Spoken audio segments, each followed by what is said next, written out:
Hi, everybody. I'm John, and I'm from Rock My Bean. This is The Record Shelf, and we are reviewing the greatest rock albums of the 70s and 80s. And we are now in the middle of one of the greatest albums of the 1970s and probably of all time, one of the greatest ones, Led Zeppelin IV. It came out in 1971 and had some of the greatest singles that Led Zeppelin ever put out, and they were right on this album. And this album gives you a really great view of what Zeppelin was capable of and the kind of music they wrote and what they loved to do and what they did best. And like I said, some of the greatest songs they ever wrote were on this album. That's why it's one of the greatest albums ever made. So we have done the first three songs on the last show: Black Dog, Rock and Roll, and The Battle of Evermore. Just terrific, terrific examples.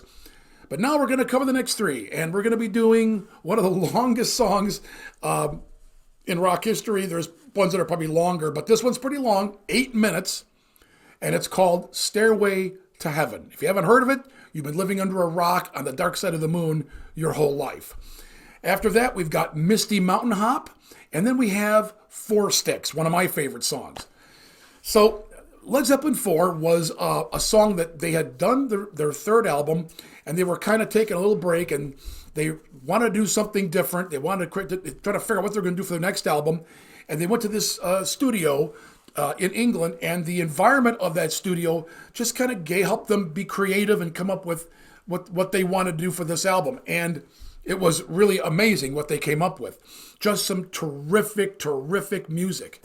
And one of the greatest rock bands of all time made one of the greatest albums of all time. Go figure. So the first song we're going to do is "Stairway to Heaven." A "Stairway to Heaven." I've got a little bit of a cold still, so please bear with me. I'm trying to get through this. "Stairway to Heaven" is a song about a greedy woman who is a little overly optimistic about her life. Okay, and it has a very spiritual tone to it. And it's intentionally a little vague because the idea is for you to project what you understand or what you believe into it. And a lot of artists do that. They don't just come out and just tell you everything. They want you to interpret it for yourself a little bit. Maybe you put your own point of view into it. Stairway to Heaven became the most popular song of Led Zeppelin. Now, I personally think there are better songs of Led Zeppelin out there. I don't know why this song became so popular, but it might have been the time in history when it came out, just after the 1960s, with the whole, Eastern spirituality and the drug culture and the hippie experience was still around at that time, although it was starting to decline. And so I think that had something to do with it. It was just the time that it came out in. But it is a beautiful song, and it starts out with just a light acoustic by Jimmy Page. And then it builds up and goes into just a powerful rock song, and it ends on a like that. And of course, Robert's vocals in this are just mind blowing, and it's just a great, great song. I understand why it became popular. Not sure why it was the most popular. I think they had some better ones, but the people chose it. It just became, and it got so much radio rotation that, if you hadn't heard it, you were living under a rock on Mars, seriously. So, and some people I know really question, it's like, why is this such a popular song? It's great, but I don't get it. They've done better ones. But I know people that have done that and listened to it a second or third time, and they're like, okay, I'm getting it. It's because in this song, you really do hear the depth of Led Zeppelin and what they're capable of doing, what they're capable of writing, and what they did in their entire discography is kind of distilled in this song. And because you'll hear Zeppelin do very sort of spiritual songs and then just hard rockers and beautiful acoustic melodies that weave. And they had such incredible, the last three songs we had, Battle of Evermore, which is all mandolin. They were willing to take a lot of risks and do a lot of really interesting things, like a lot of bands in this period. And Stairway to Heaven is just an example of that, okay? So we're going to go ahead now and listen to Stairway to Heaven. And it's a remaster from, I think, 2011. And here we go with Stairway to Heaven.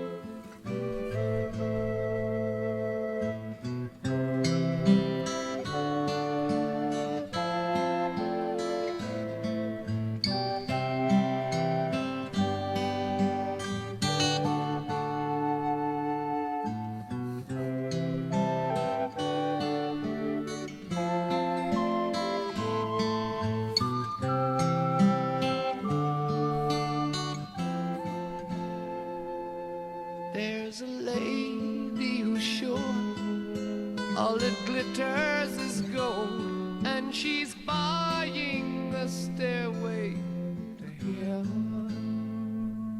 When she gets there, she knows if the stores are all closed, with a word she can get what she came for.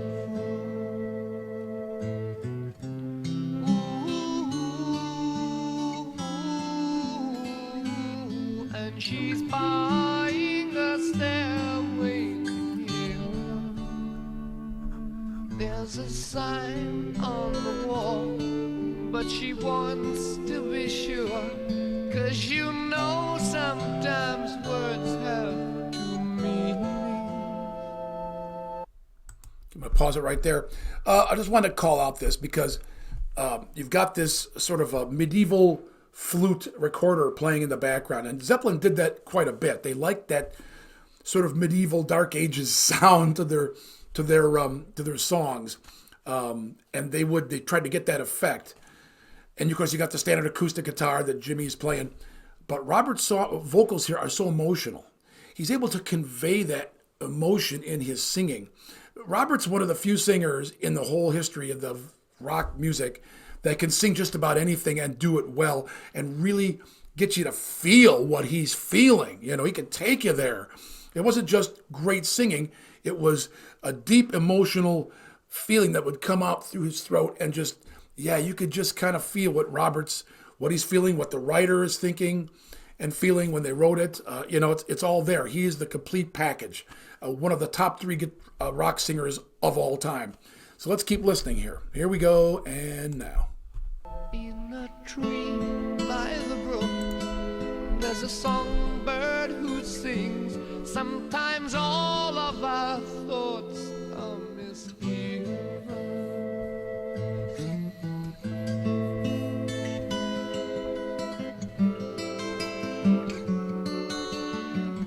Beautiful guitar, beautiful guitar.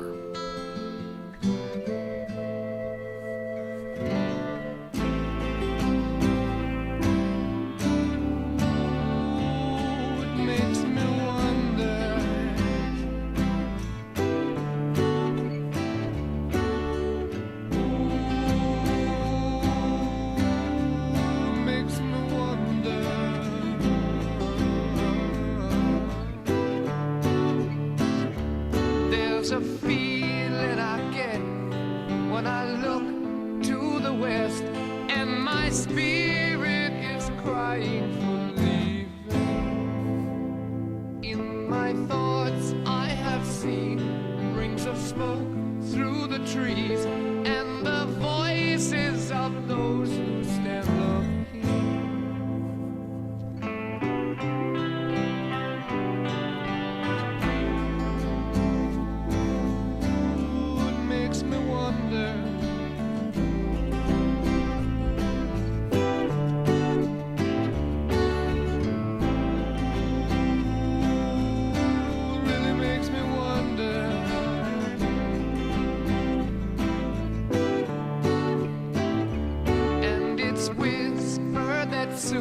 If we all call the tune, then the piper will lead us to reason, and a new day will dawn for those who stand long, and the forests will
pause it right here real quick.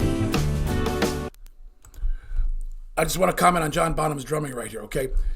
He comes in with that and builds it up to the next level, okay? And he does that, great little, bit on the hi-hat and the snare, but then he jumps into that smooth, jazzy ride cymbal, ting, ting, ting, ting, ting, ting, ting, ting, a little bit of funky beat going on there. Just kind of lighten it a little bit before he goes into the pounding, which is coming. Just a great drumming, man. Just great drumming. A lot of people miss that, but I catch it because you go from that to the tick, tick, tick, tick, tick, tick, tick, tick, tick, tick. And now it's going boom, boom, boom, boom, boom, boom. And now it's going to start building up bigger and bigger and louder and louder. And you're going to the crescendo. But I just want to point that out. Just love that little bit of what he did with that, okay? Here we go with the rest of Stairway to Heaven. Your head is humming and it won't go, in case you don't know. The piper's calling you to join him. Dear lady, can you hear the wind blow? And did you know your stairway lies on the whispering wind?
Wow, there we go.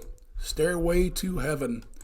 Yeah, it's just the greatest song they've they ever made as far as popular. Just the most popular song they ever did was their greatest hit. You can see there's that spiritual dimension in there, and they convey it well. It starts out, it builds up to crescendo, and then it leaves you on that. She's buying the stairway to heaven. A woman who is trying to buy her way to purpose in life. And her life is great because she's buying everything. It's a materialist point of view. And this woman is, she's caught up in it. And it clearly represents a lot of people, not just women. But, this is coming out of this whole 1960s period of, the hippie generation, the counterculture and all that. So this song really worked there. And, excuse me, had a lot of, connected with a lot of people. And like I said, it is a great song. There's no doubt about it. A great song. I think they did better ones, But this is the one that everybody voted for, really, I guess, that just said this is the one that represents Led Zeppelin's amazing work. And I want to say one thing about John Bonham's drumming again, because I'm a drummer. I got to say this. You'll notice, and John Bonham makes it very clear, and a lot of drummers, you don't really get it, but he knew how to drag on the tempo, okay? There's one thing about a drummer, like a lot of musicians, when you play live especially, you go faster. You play fast, and everybody plays fast. And the drummer has to be able to be that anchor that keeps the band from getting, going on the tracks at 100 miles an hour. And John Bonham knew how to hold that back just a fraction of a second on that tempo. And you can listen. You listen to the bass, you listen to the band. He's just a tiny little bit behind them. So he sounds punchier and solid, and he is keeping the band from get like a train out of control. And that's how he played. And so when you learn how to play like John Bonham, you learn how to hold back on that tempo and be just a fraction of a second slower than the beat you're hearing. Now that sounds counterintuitive, and a lot of drummers can't do it. When I teach drummers and they've been playing for a while, if they got a good head for a tempo and everything else, I will tell them. And I want you to start thinking about being a little later, not a little earlier, not the same speed, but a little later. Just hold back a fraction of a second on that downbeat, okay? Because it really is special. And John Bonham was just so good at that. That's one of the things that set him apart from every other drummer that I've ever known. He was able to do that so well, and he was punchy, and he hit the cymbal at the right time. He hit the tom at the right time.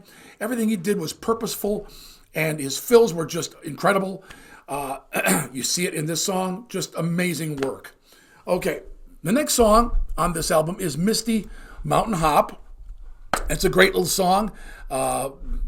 Always loved it, and I think you're going to like it too. So let's get to Misty Mountain Hop. Here we go. Little keyboard coming in there. Boom, boom.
There we go. Misty Mountain Hop. Yeah. Yep. Misty Mountain Hop. Has some great drumming in there from Mr. Bonham. I just love it.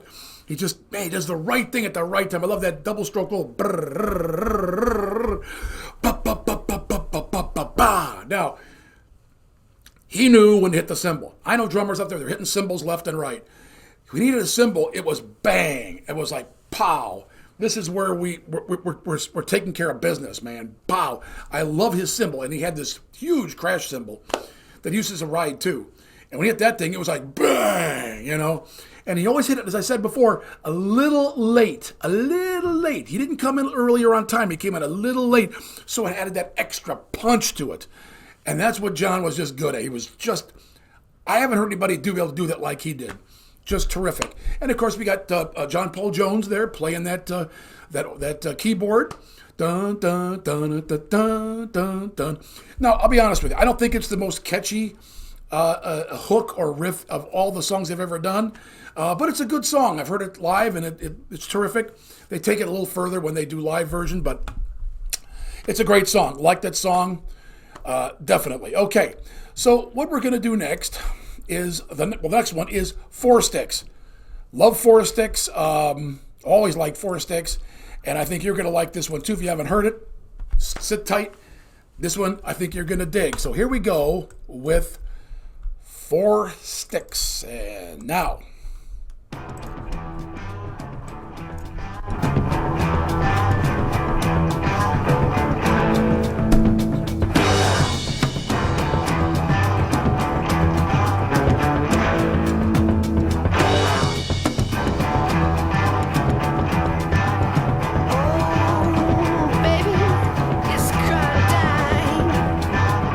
Oh, baby, I got to fly.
Four Sticks.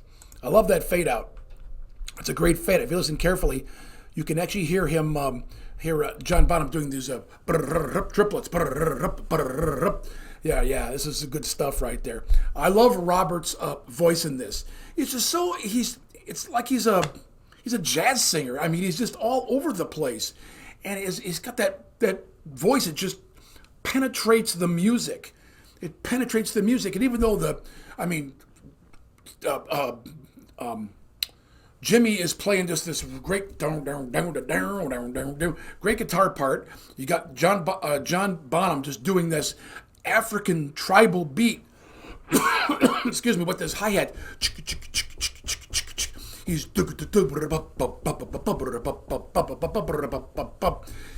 and then you've got John Paul Jones come in with that keyboard and playing right along note by note with Jimmy there for a while. But you got Robert back there going, you know, it's not many singers can do that and do it well. Robert could do it, and his voice would just be there, man. It was always there, and it would convey them. You could hear the words, you can feel the song, you could hear his voice as one of the instruments. None of these songs would be anything without Robert's voice. I mean, he is one of the instruments. He's not just a singer.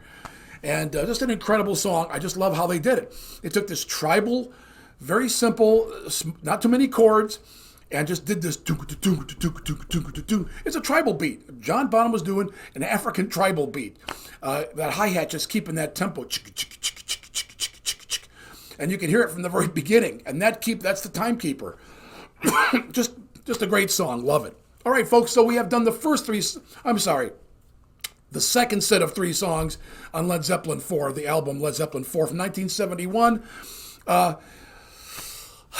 Just have to digest it all. There's so much good stuff here. We have Stairway to Heaven, Misty Mountain Hop, and Four Sticks.